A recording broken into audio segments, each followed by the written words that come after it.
Ya, hari ini adalah pertemuan kedua ya. Ya, pertemuan kedua setelah, ujian tengah semester. Ya topik hari ini tentang finishing material ya. Nah, jadi yang akan dibahas pada materi hari ini, tentang jenis-jenis material finishing, kemudian, finishing untuk interior dan eksterior. Oke.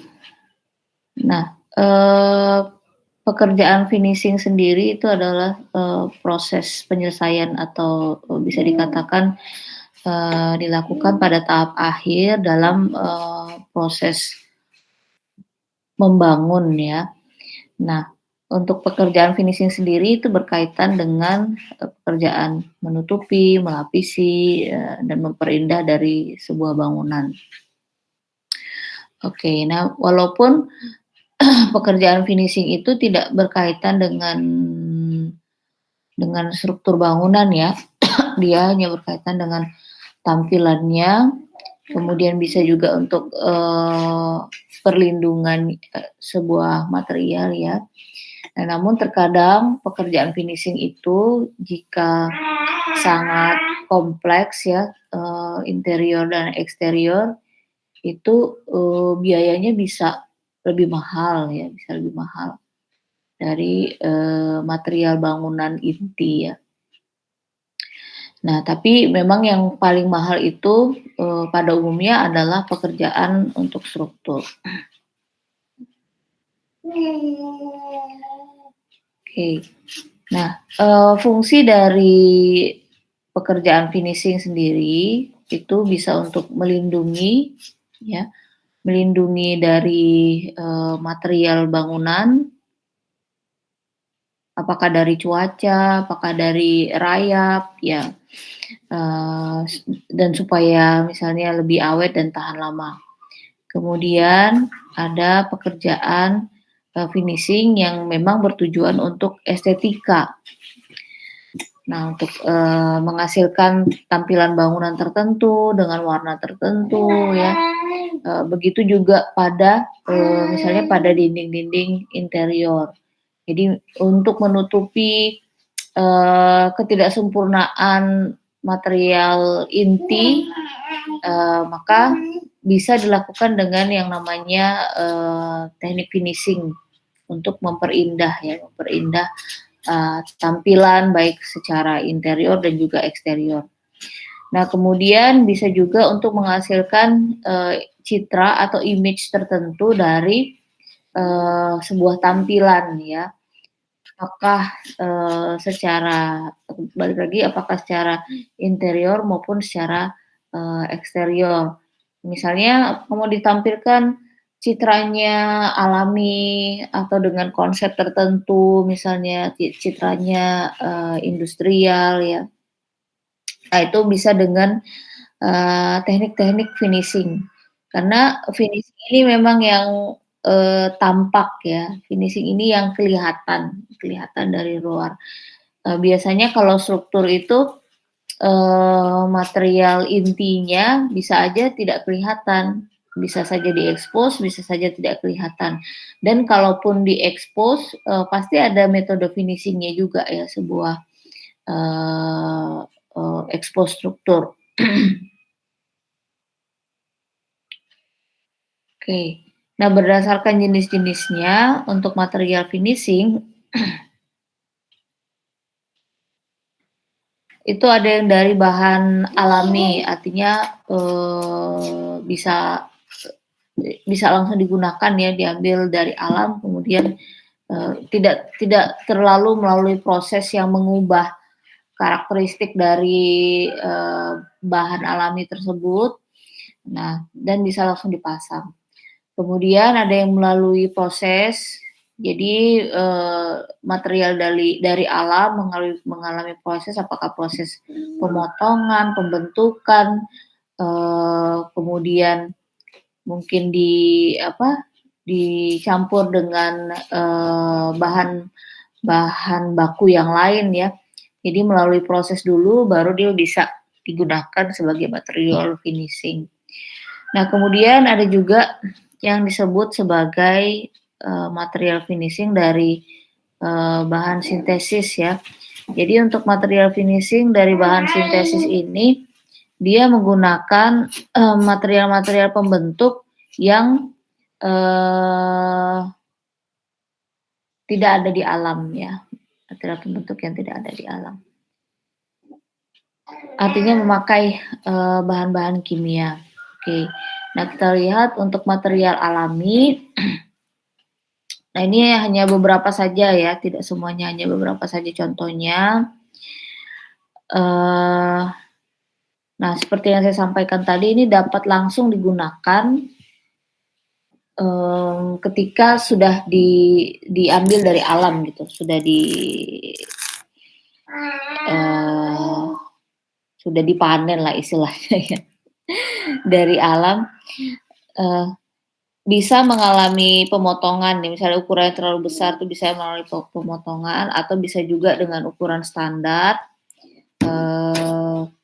Jadi lebih mudah di dalam pengaplikasiannya. Nah, kemudian untuk material dari alam ini biasanya karakteristiknya itu bentuknya tidak sama semua, ukurannya tidak sama semua. Nah, ini contohnya sebuah interior dinding dengan finishing batu alam. Oke, kemudian ada juga contohnya itu batu kacang ya. Nah, jadi kalau kita lihat di sini bentuknya beda-beda, kemudian warnanya juga beda-beda. Ada yang berbeda-beda warnanya, ada juga yang dipilih satu jenis. Nah, ini contohnya batu koral putih. Nah, kalau ini digunakan batu kacang di sini digunakan pada dinding, kalau yang di bawah ini digunakan pada lantai. Nah, jadi bisa langsung digunakan untuk material finishing. Oke. Nah, kemudian yang berikutnya untuk material yang sudah mengalami proses atau disebut juga material proses, yaitu material yang dibuat dari bahan alam namun telah melalui proses tertentu ya, sehingga dia menghasilkan bentuk-bentuk dan ukuran yang relatif sama ya. Nah, ini contohnya ada batu andesit yang sudah mengalami proses pemotongan, kemudian ada metode pewarnaan juga di sini ya, sehingga bisa dikatakan ukuran dan juga tampilannya itu bisa di custom ya, atau bisa dengan ukuran dan tampilan tertentu. Oke. Nah, kemudian ini adalah batu marmer ya, itu memang dari alam langsung. Nah, namun pasti mengalami proses pemotongan, karena kalau dari alam langsung diambil dari alam itu berbentuk-bentuk balok dan ukurannya besar-besar ya. Nah, sedangkan sudah dipotong aja biasanya marmer juga masih ukurannya besar seperti ini. Dan sedikit mengalami proses pemolesan ya untuk permukaannya. Oke, kemudian ada multiplex kayu. Nah, multiplex kayu dia mengalami proses pengepresan, kemudian dipotong dengan ukuran tertentu seperti ini. Ya. Oke, batu bata juga berasal dari alam, dari tanah liat, namun di oven terlebih dahulu ya, dibakar terlebih dahulu, kemudian dicetak kemudian dibakar ya, sehingga dia menghasilkan ukuran yang sama juga ya, ukuran kemudian nah bentuknya juga sama.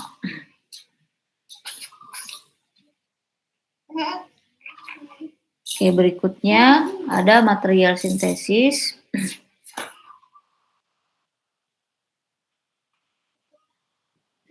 Nah, seperti yang sudah saya sebutkan tadi, untuk material sintesis ini adalah material yang, bahan pembentuknya itu, tidak didapatkan langsung dari alam ya. Nah, namun terbuat dari bahan-bahan sintesis atau bahan kimia. Nah, kemudian diolah dan bisa diaplikasikan menjadi bahan bangunan. Oke.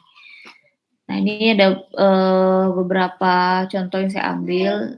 Yang pertama itu adalah material cat. Cat itu, dia terdiri dari berbagai macam campuran bahan kimia ya. Nah, sehingga memang bisa di setting mau warna apa, bisa dicampur ya warna-warna tertentu menghasilkan warna-warna yang tidak dihasilkan oleh alam. Nah, kemudian ada, semen. Nah, untuk semen sendiri itu ada unsur pembuatan, yang penting dari semen, ada batu silika, kemudian ada zat-zat kimia seperti Fe2O3, kemudian Al203 dan Si02O2 juga.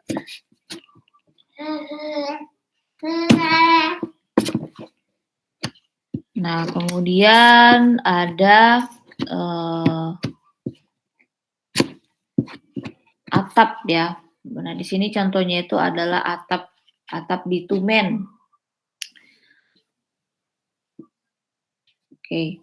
Untuk atap bitumen sendiri itu terbuat dari fiber selulosa, kemudian, dicampur dengan resin, dan untuk atap bitumen ini dia, tahan terhadap tekanan dan juga panas.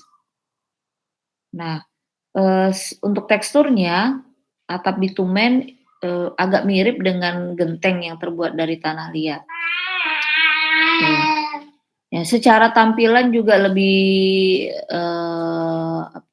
lebih minimalis ya, sehingga bisa digunakan untuk bangunan-bangunan yang bercitra modern.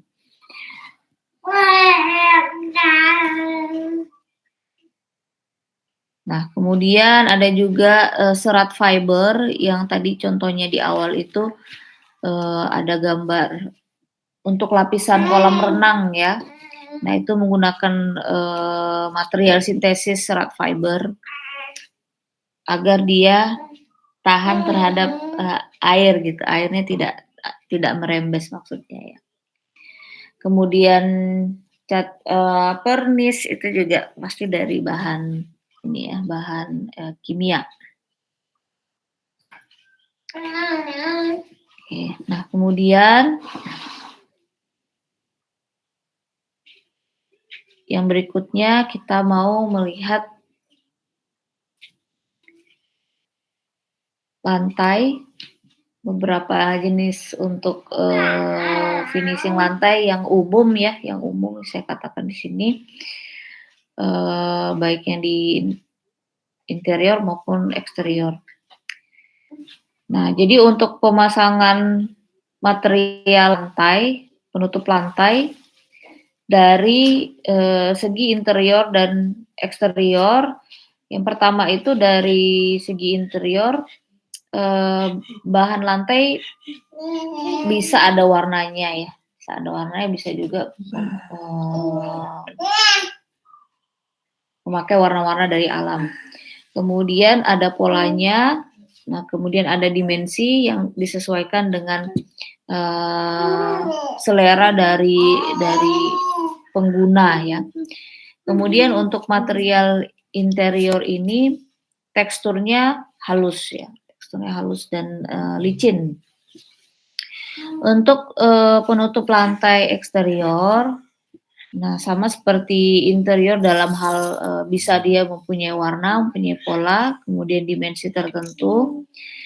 Nah, kemudian untuk teksturnya sendiri dia cenderung lebih kasar atau, tidak boleh licin ya, karena kalau eksterior itu, pergerakan manusianya lebih cepat, kemudian ada alas kaki. Nah, kemudian, bisa terkena air ya, air hujan, maka, Untuk, ruang luar atau untuk eksterior digunakan material penutup, dengan tekstur yang lebih halus.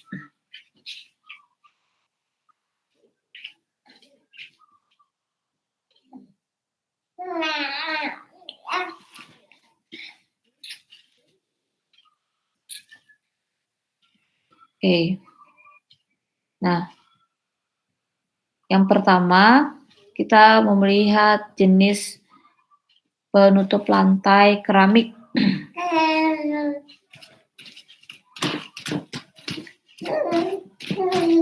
Biasanya di dalam pemasangan keramik itu, keramiknya harus direndam terlebih dahulu, ya. Nah, kemudian selanjutnya ada pekerjaan untuk mengoleskan air semen pada permukaan lantai kerja. Nah, kemudian untuk, area pemasangannya sendiri ya, dia harus bersih dari kerikil dan batu, sehingga tidak ada, rongga di bawah keramik. Nah, di dalam pemasangannya, supaya dia lebih bercampur dengan material perekat, atau semen di bawahnya itu melalui proses pengetukan juga dengan, biasanya digunakan palu untuk keramik ya.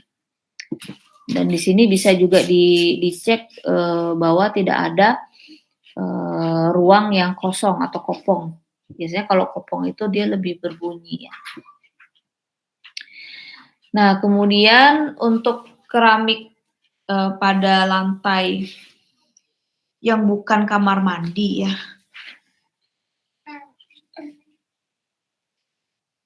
pemasangannya harus rata, simetris dan presisi. Memang kalau keramik, tidak lebih presisi dari granit atau marmer ya, tapi setidaknya dia harus, rata. Nah, jadi biasanya, tukang itu memakai benang untuk, mengecek ketinggian keramik itu bisa, harus sama ya. Nah, kemudian untuk nutnya itu dipasang belakangan.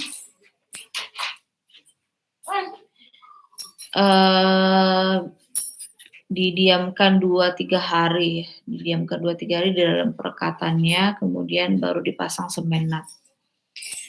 Oke, nah sebelum dipasang nut, untuk, rongga-rongganya itu yang masih kosong harus dibersihkan dari kotoran ya. Nah, kemudian untuk keramik yang kualitasnya rendah, nutnya itu harus dipasang lebih longgar supaya jika terjadi, terjadi tekanan dan mungkin juga pemuaian itu tidak langsung, pecah. Nah, ini adalah proses pemasangan dari keramik. Ya, nah ini memakai nut yang lumayan tebal. Nah, sekaligus juga bisa sebagai estetika seperti ini ya, sekalian aja tebal seperti ini. Dan memang, harus untuk nut yang tebal ini pemasangannya harus benar-benar rapi. Harus memastikan nutnya sama ya, ketebalannya sama. Oke, nah untuk ukurannya sendiri, untuk ukuran, keramik sendiri ada yang, 10x20, 20x20, 30x30, 40x40, 60x60. Nah, itu untuk lantai. Kemudian ada juga yang untuk dinding, bisa sangat variatif ya, bisa, sekarang ukuran keramik itu, bisa lebih besar. Kemudian ada, pola-pola dengan berbagai macam motif ya, ada yang motif kayu, ada yang motif, batu alam, dan lain sebagainya ya, dengan metode printing untuk keramik. Nah, ada yang ukurannya 30x60, 30x450. kemudian ada yang 60 kali 120. Jadi sudah sangat besar ya. Nah, hampir sama dengan ukuran marmer bahkan. Oke, untuk keramik sendiri warna dan motifnya sangat beragam, jadi banyak pilihan, bisa diterapkan pada lantai dan juga dinding.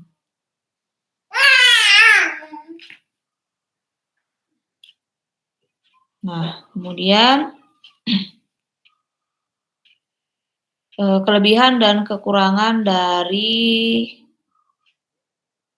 material keramik. Nah, untuk keramik sendiri ada yang harganya sangat murah, ada juga yang sudah mahal ya, hampir sama dengan granit. Jadi untuk merek-merek tertentu itu dan juga kualitasnya bagus, itu cenderung mahal juga, hampir sama seperti harga granit. Nah, kemudian untuk keramik sendiri bisa tahan terhadap noda, ya, untuk jenis-jenis keramik tertentu, kemudian gampang dibersihkan karena porinya relatif lebih kecil ya atau bahkan tidak ada. Oke, kemudian tidak memerlukan bahan khusus untuk pemasangan, jadi bisa memakai semen pada umumnya ya. Mudah dipotong, tidak memerlukan perawatan khusus karena tidak mudah kusam.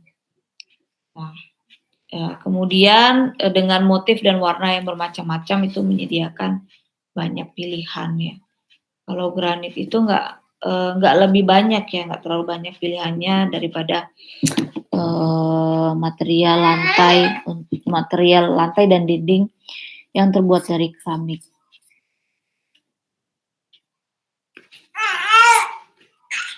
Oke. Nah, untuk kekurangannya sendiri, untuk material keramik, untuk ukuran di atas 60 kali 60, tadi kan ada yang sampai 60 kali 120 itu sangat besar sekali. Jadi biasanya untuk ukuran yang di atas 60 kali 60 itu mudah melenting ya. Karena ketebalannya tidak mendukung, mudah pecah ya kalau pemasangannya kurang bagus, semennya kurang padat, itu bisa gampang pecah.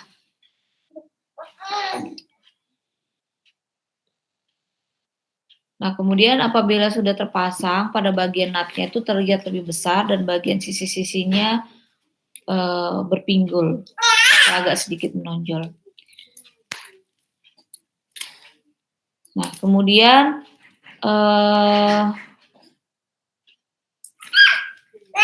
ukurannya karena keramik ini dipotong ya, ukurannya cenderung tidak sama walau di dalam satu box yang sama ya. Nah, itu adalah kelebihan dan kekurangan dari material keramik. Nah, kemudian keramik ini lebih ringan ya, relatif lebih ringan daripada granit, apalagi marmer.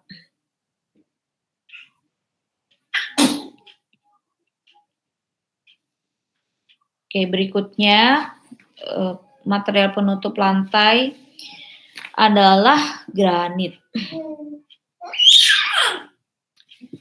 Nah, untuk granit sangat disarankan memakai semen khusus ya, semen khusus untuk lantai granit. Nah, jadi juga disarankan baik keramik maupun granit untuk semennya itu memakai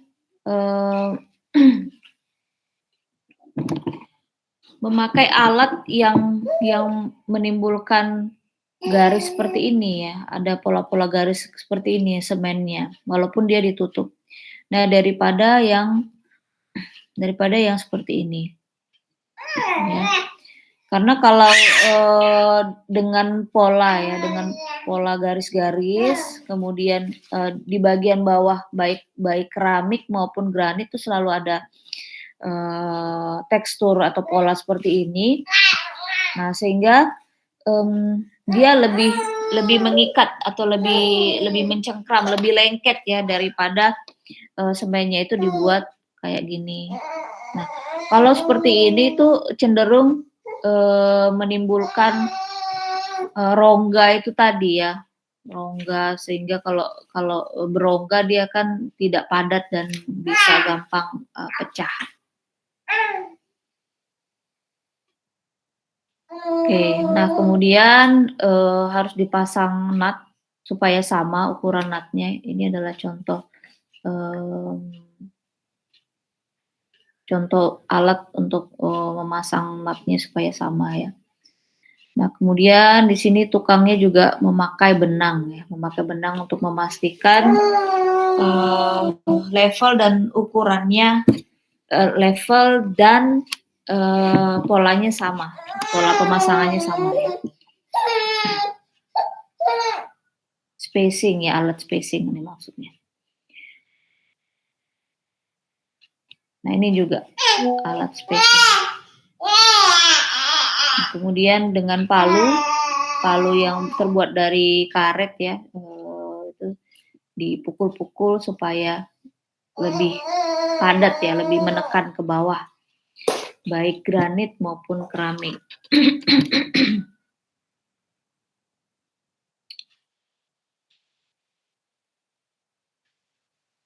Nah untuk granit,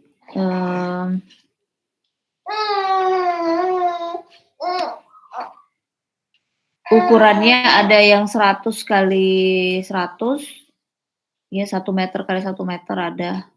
Kemudian 120 kali 120, 180 kali 180. Nah, kemudian untuk, ukuran yang besar itu ada 120 kali 240.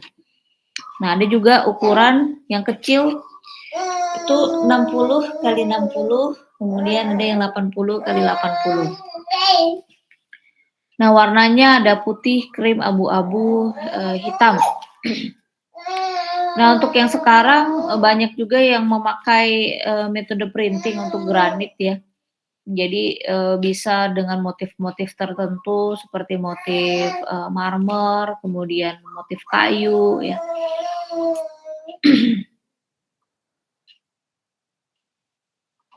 Nah, jadi bisa, punya banyak pilihan juga dari motif dan juga warna.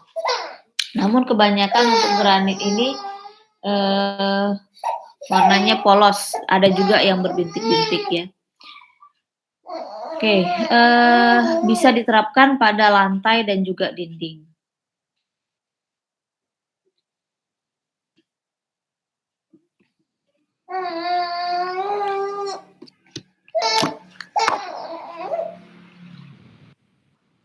Oke, berikutnya untuk kelebihan dan kekurangan lantai granit. Untuk kelebihannya ukuran bisa mencapai ukuran yang besar seperti yang sudah disebutkan sebelumnya bisa, 100 kali 100, 120 kali 120, 180 kali 180, kemudian ada yang 120 kali 240. Nah, kemudian karena, granit ini lebih tebal ya, lebih tebal dari keramik, maka dia tidak mudah melenting. Kemudian secara potongan granit ini lebih presisi ya, lebih presisi daripada, keramik sehingga untuk nutnya tidak harus tebal, dan tidak gampang memuai juga seperti keramik. Oke, kemudian untuk kekurangannya, untuk granit yang kurang bagus, cenderung berpori ya, sehingga kalau ada kotoran yang jatuh ke lantai granit yang punya pori yang, tidak terlalu rapat, nah ini akan sangat sulit untuk dibersihkan.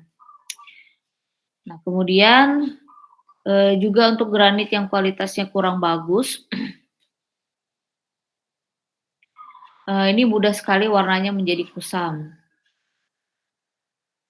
Eee, Kekurangan berikutnya untuk granit Di dalam proses pemasangannya, tukang membutuhkan pisau khusus ya, untuk memotong untuk memotong granit karena, dia lebih keras dan tebal. Oke, nah, kekurangan yang berikutnya, untuk granit yang kualitasnya bagus, nah itu pasti harganya sangat mahal.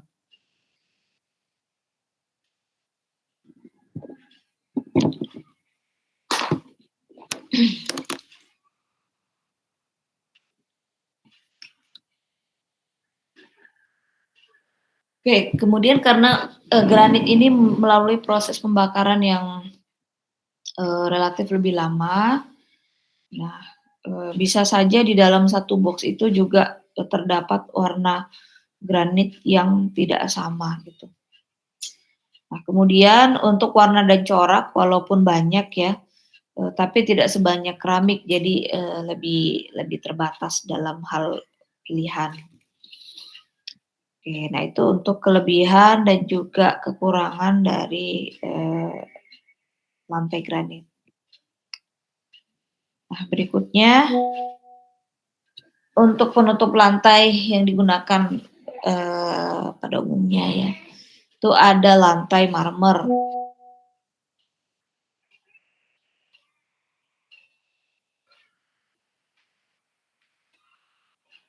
Oke. Nah, di dalam pemasangannya ada tahap-tahap yang dilakukan untuk, lantai marmer ini. Yang pertama harus dipastikan, area untuk, pemasangan marmer itu kokoh ya. Nah, jadi, permukaannya harus kuat dan tidak terdapat retakan karena marmer ini lebih berat ya, materialnya lebih tebal dan lebih berat daripada, granit. Nah, kemudian langkah yang berikutnya setelah dipastikan kokoh, area yang akan dipasang marmer itu dibersihkan terlebih dahulu. Jadi bersih dari, misalnya ada kotoran, kerikil, dan kotoran-kotoran, material yang lain. Nah, langkah yang ketiga adalah membentuk pola untuk pemasangan marmer. Kemudian yang keempat, marmer yang akan dipasang tuh eee, dipersiapkan terlebih dahulu. Ya, jadi misalnya terdapat lekukan pola pada lantai atau dinding. Nah, pola dapat segera dibentuk, di tahap ini ya. Nah, kemudian menggunakan, alat pemotong marmer, itu bisa dengan gergaji berlian atau gergaji batu. Nah, untuk menghasilkan hasil yang lebih rapi dan halus, bisa dilakukan pemolesan pada tepi-tepi marmer. Nah, setelah, area yang mau dipasang itu bersih, maka dipersiapkan mortar untuk perekat ya, untuk perekat marmer. Nah, jadi untuk, marmer sendiri itu harus punya kualitas perekat atau mortar yang bagus, sehingga marmernya bisa melekat dengan kuat.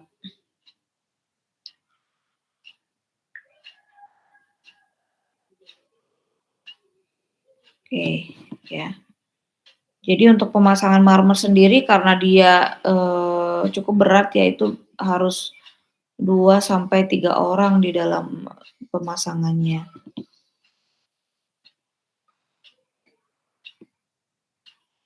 Oke.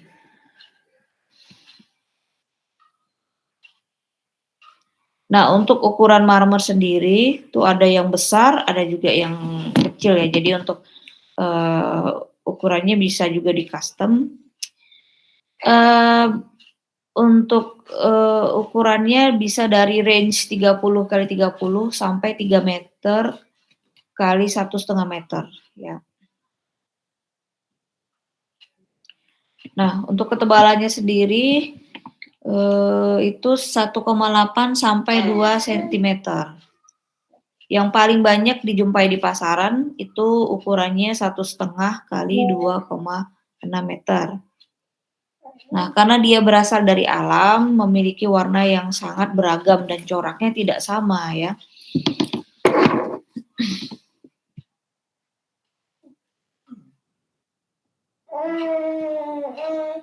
Oke.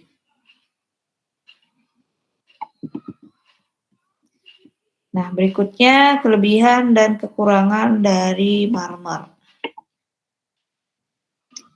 Untuk kelebihannya sendiri, marmer pasti dia kuat dan tahan lama.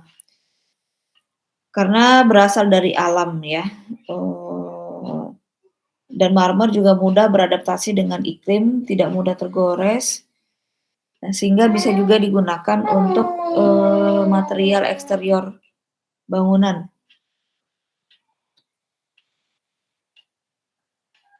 Kemudian untuk perawatan marmer itu cenderung lebih mudah,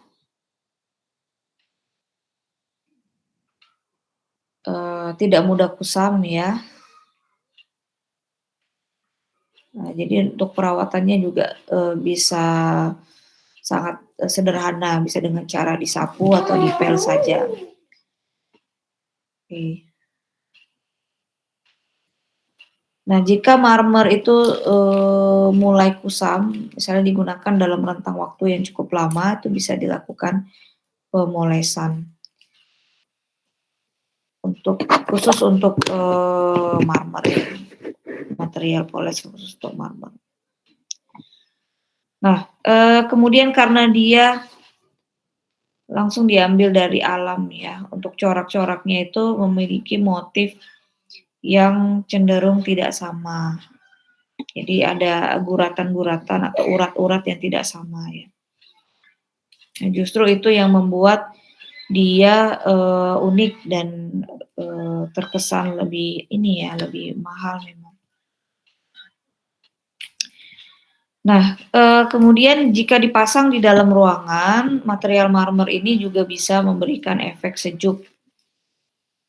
Karena sifat batu alamnya itu anti panas ya. Nah, bahkan untuk material marmer sendiri hampir tidak dapat dibakar, tidak bisa terbakar. Nah, sementara untuk kekurangannya, material marmer ini licin, jadi sangat jarang dia bertekstur kasar. Permukaan marmer yang rata, inilah yang membuat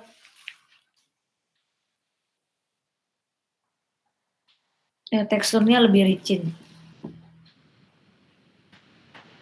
Nah, kemudian harganya yang mahal itu juga menjadi kekurangan dari material marmer.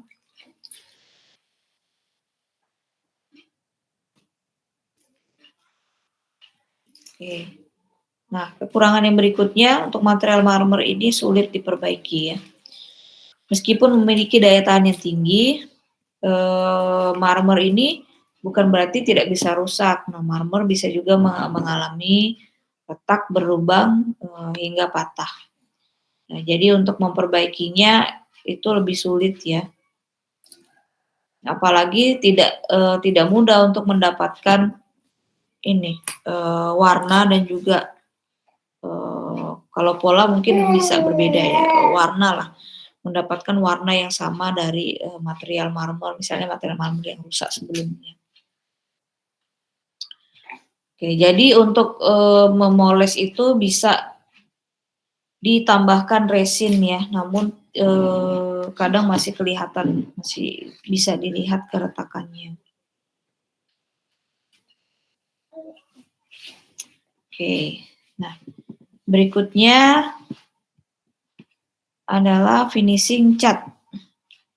Yang pertama, untuk cat berdasarkan pengencernya itu ada 2 jenis, yaitu yang berbahan dasar air atau water base dan yang berbahan dasar minyak atau solvent base. Untuk yang berbahan dasar air disebut juga cat emulsi. Nah, biasanya untuk yang berbahan dasar air ini yang berbahan dasar air ini cenderung lebih mudah kering dibandingkan yang berbahan dasar minyak. Nah, kemudian dapat digunakan pada dinding biasa. Kemudian untuk yang solvent base atau berbahan dasar minyak itu memiliki tekstur yang licin atau mengkilap. Nah, dapat diaplikasikan pada area yang mudah kotor, misalnya area dapur ya. Karena kalau cenderung licin dia relatif mudah untuk dibersihkan. Dan ada juga misalnya kamar mandinya tidak atau belum menggunakan material penutup keramik maupun granit. Biasanya digunakan cat berbahan dasar solvent atau berbahan dasar minyak. Karena sifatnya yang tidak rembes air ya.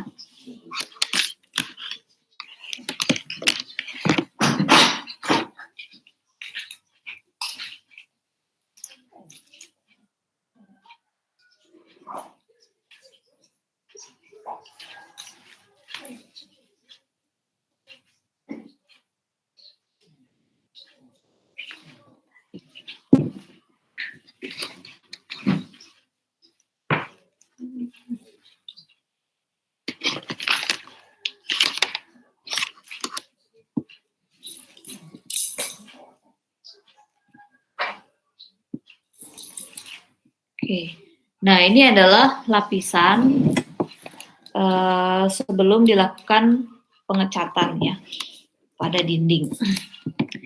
Yang pertama itu ada lapisan plester, bahannya semen, pasir, dan air. Kemudian mempunyai warna abu-abu ya seperti karakteristik semen dan juga pasir. Bisa diaplikasikan pada dinding dan lantai. Oke, kemudian fungsinya itu untuk menutup pasangan bata. Biasanya pasangan bata yang bukan bata ekspos ya, itu dilakukan pemlesteran. Nah, kemudian yang kedua itu ada lapisan acian, bahannya hanya semen dan air, jadi sudah tidak lagi memakai plester. Nah, untuk acian sendiri punya banyak pilihan dari segi warna. Nah, kemudian fungsi dari acian ini untuk memperhalus plesteran ya, karena kalau plesteran itu masih kasar teksturnya, karena dia tadi dicampur dengan pasir. Nah, lapisan yang berikutnya itu adalah pelamir. Nah, untuk pelamir yang dengan metode tradisional memakai semen putih dan juga lem putih dan air ya, perbandingannya 1:3:2. Nah, ada juga yang sudah produk pelamir ya, jadi tidak lagi dilakukan pencampuran, jadi sudah langsung dari pabrik. Warnanya putih ya, kemudian mempunyai sifat daya rekat yang kuat, namun kurang padat dari dempul dan lebih tahan terhadap lembab. Jadi untuk pelamir sendiri itu fungsinya untuk meratakan tembok, karena setelah diplester dan diaci biasanya masih terdapat pori-pori ya.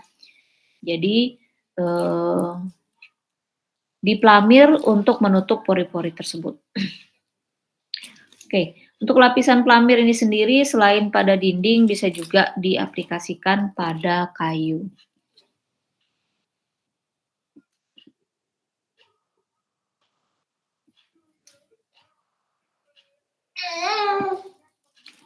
Ya, untuk cat interior, nah ini juga ada dua jenis ya, ada yang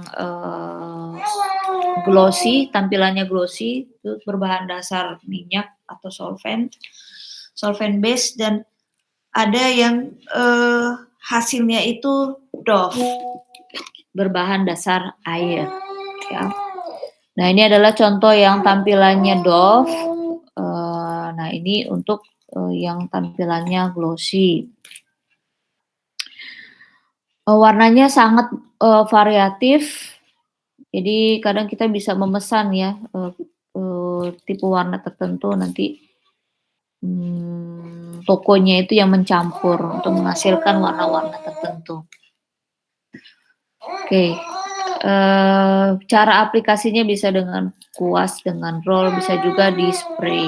Biasanya untuk, memangkas waktu itu, dilakukan metode spray.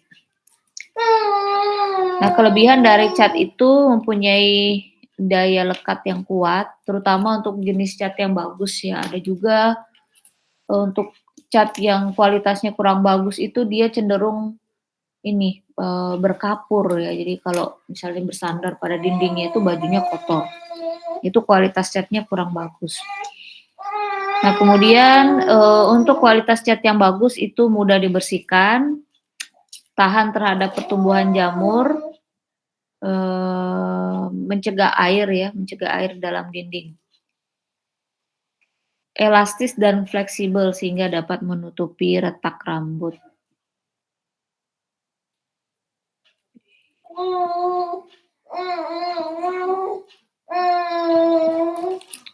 Nah, berikutnya untuk cat eksterior.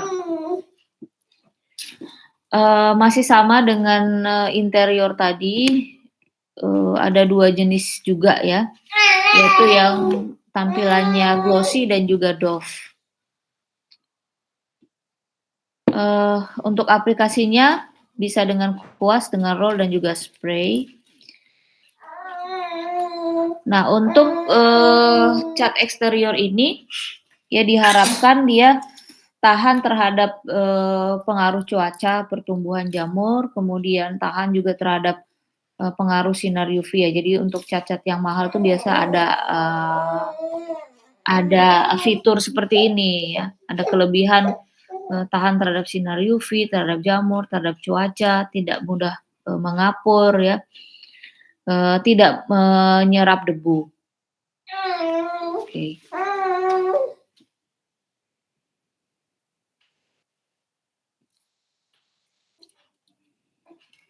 Nah, kemudian untuk finishing cat kayu. Untuk finishing cat kayu, itu ada yang open pore dan ada yang close pore ya, sama seperti yang sudah saya jelaskan juga minggu lalu ya, ada yang, menutup tekstur, ada juga yang justru mengekspos teksturnya. Nah, untuk yang open pore itu, tidak menggunakan wood filler. Sehingga seratnya masih terlihat, sedangkan yang close pore itu menggunakan wood filler. Nah, jadi bisa menutup, serat ya, atau menutup pori. Nah, ini contoh yang open pore, terkadang seratnya itu masih bisa dirasakan lebih kasar daripada yang close pore, dan pori-porinya di sini masih, terbuka. Oke.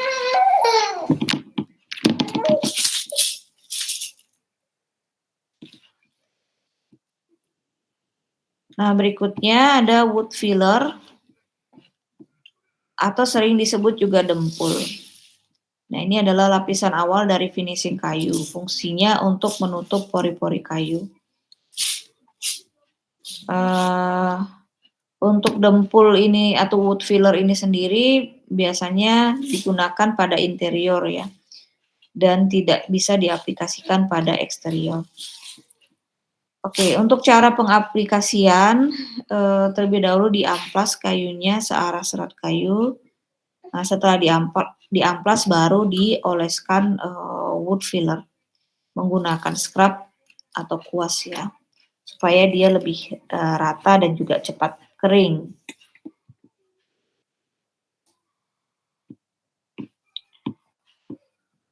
Nah, kemudian ada wood stain.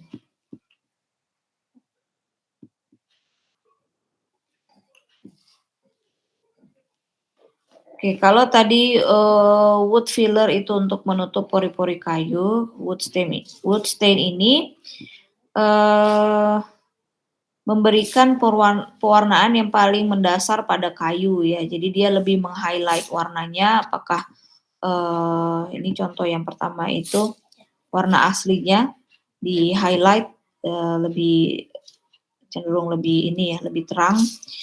Kemudian ada juga yang dicampur dengan warna sehingga warna aslinya itu sudah tidak kelihatan lagi. Namun untuk pola-pola tekstur gurat-gurat atau uratnya itu dari kayunya masih kelihatan.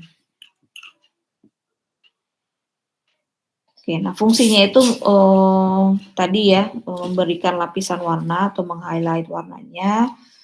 Cara aplikasinya, kayu yang sudah diberi wood filler itu diamplas lagi, nah, sehingga hanya tersisa di porporinya, kemudian dioleskan wood stain dengan kuas. Ya.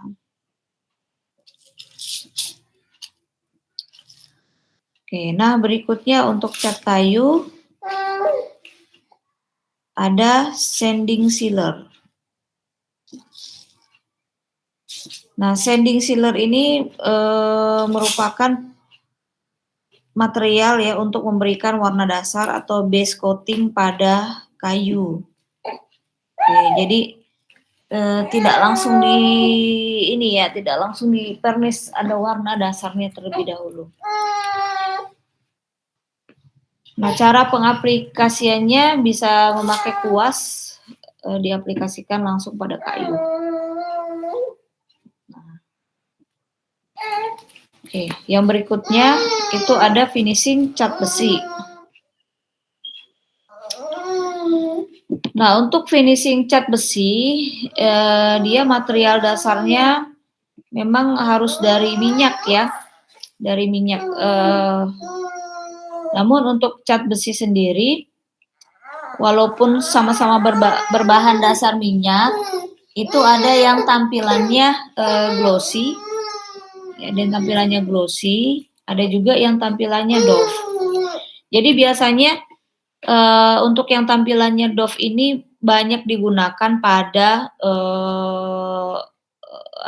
pada bangunan-bangunan yang bertema industrial, misalnya diekspos strukturnya seperti ini.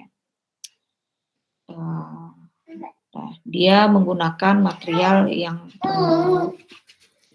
lebih bersifat doff ya. Oke, untuk cat besi sendiri itu gunanya supaya besinya tidak mudah berkarat. Ya. Nah, cat besi itu lebih cepat kering, kemudian lebih halus, daya tutupnya lebih sempurna ya. Nah, bisa diencerkan dengan thinner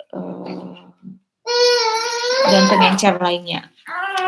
Oke, kemudian tersedia banyak pilihan ya untuk cat besi. Untuk cara pengaplikasiannya bisa dengan kuas, dengan roll, atau bisa dengan spray juga. Nah, di dalam mengaplikasikan cat besi, pertama-tama sebelum dicat tuh harus aplikasikan cat untuk anti karat, kemudian dibersihkan dan kemudian dicat dengan cat besi. Oke, ya. Nah, itu adalah penjelasan yang umum ya, penjelasan yang umum untuk material finishing atau finishing material. Oke, sampai di sini ada yang mau ditanyakan untuk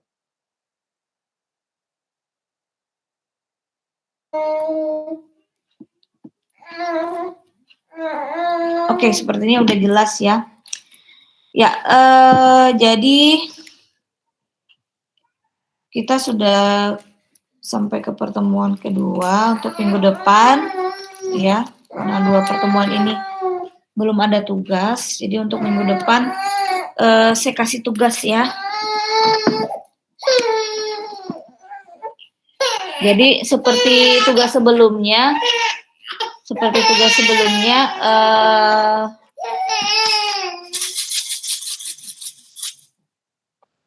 tugasnya masih tugas kelompok ya.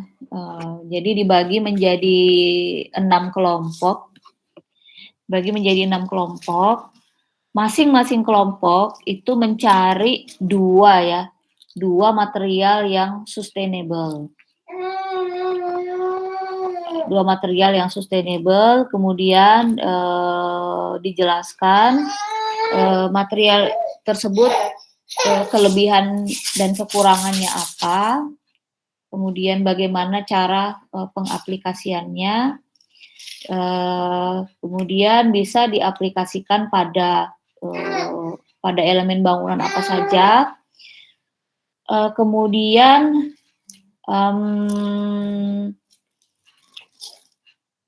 material pembentuknya ya, atau bahan baku pembentuknya apa, sehingga dia disebut sebagai material yang sustainable. Oke, ya, jadi tidak boleh sama ya, maka harus kelas ini harus meliskan material dari tiap kelompok, sehingga kelompok yang lain itu tidak mengambil material sustainable yang sama. Ya. Ingat ada 2 material sustainable untuk masing-masing kelompok, untuk satu kelompok. Oke, kira-kira sudah paham ya tugasnya, nanti juga akan saya posting di Google Classroom. Nah, untuk tugas ada yang mau ditanyakan? Ada yang mau ditanyakan untuk tugas? Oke, sudah jelas ya, sudah dicatat. Kalau tidak ada lagi pertanyaan, kuliah kita udah selesai. Saya akan tutup ya. Ya, silakan Felicia. Ya, izin bertanya Bu, ini keluarannya berarti dalam bentuk PowerPoint ya Bu, untuk ya, presentasi? Seperti biasa dalam bentuk PowerPoint, minggu depan dipresentasikan ya. Materialnya itu untuk yang finishing aja atau untuk bisa semuanya Bu? Kayak misalnya material dinding atau material kolom struktur gitu. Oke, ya materialnya bisa untuk semua ya, bahkan bisa untuk struktur juga. Jadi tidak dibatasi untuk material finishing ya. Baik Bu, terima kasih Bu. Oke, ada lagi pertanyaan? Ya, kalau tidak ada, saya akan tutup kuliah kita hari ini. Selamat pagi semuanya.